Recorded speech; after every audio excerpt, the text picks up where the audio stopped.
So I had mixed feelings going into the latter half of Vikings season 4. I didn't know if season 4 was going to be good overall or what to expect from the second half of Vikings season 4 because the first half, as much as I liked it, there were some problems with it.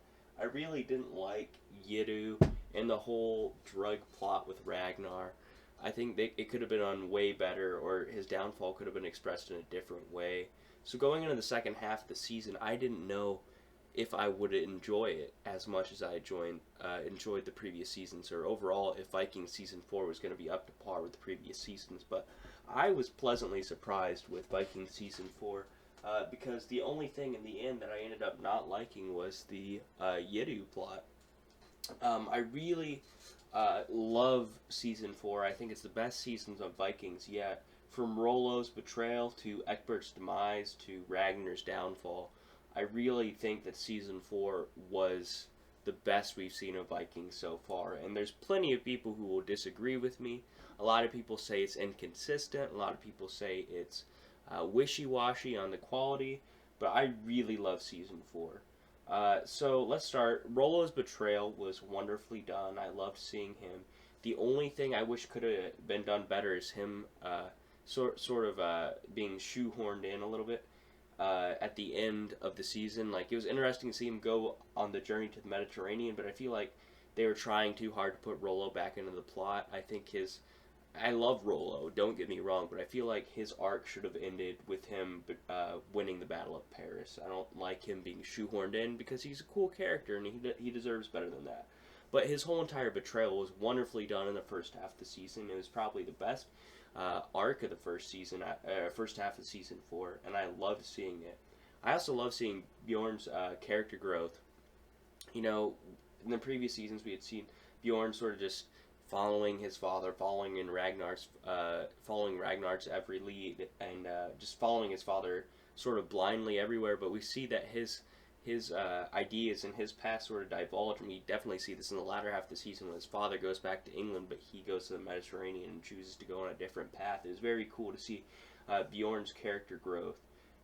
It was also cool to see Ivar's sort of character growth in this latter half of the season and see him sort of rise to power after Ragnar's downfall. And that's something that was amazing too about season 4. I loved how in the latter half of the season we had this beaten down Ragnar. Now, I may have not liked the way they got there with the whole Yidu drug plot, but once Ragnar was in this state of sort of, he was at his lowest, it was interesting to see how they took um, uh, Ragnar's state after the downfall and made it into something so beautiful. I mean, I love how in his death he screws over all of England because he, of course, tells Ivar to come back and kill Egbert. Like, Ragnar went out in such a defiant way that, in such an emotionally powerful way that, I think it redeemed, in the end, Ragnar was redeemed through his death and through his actions right before his death, and I loved that. And Ragnar was definitely one of the most well-written characters I've seen on television in the last few years, and it was interesting to see how they gave him a proper death and they gave him what he deserved in the end. So that was amazing to see. Ragnar's whole entire arc this season, his final arc really, was done amazingly. I would say that another good, arc we see. I guess season 4's theme really is rising and falling. We see people such as the two huge power players, Egbert and Ragnar. We see both of them rise to the top, and we see both of them fall.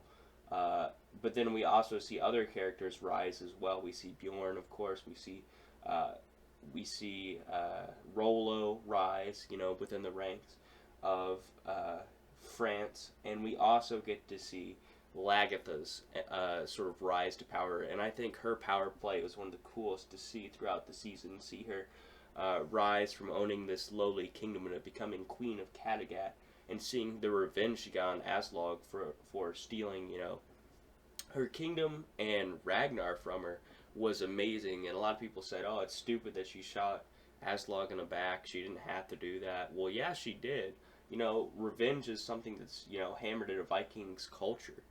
and the Viking culture, and it was so seeing Lagatha get that revenge was very organic. It was very well done, and it was definitely where what she needed to do. And it was interesting to see how she went from sort of just owning this lowly kingdom and even losing it to um, the man she was going to be married to her ruling over all of Kattegat. So, I mean, the rise and fall of certain characters in this season, I guess that would be the season's theme.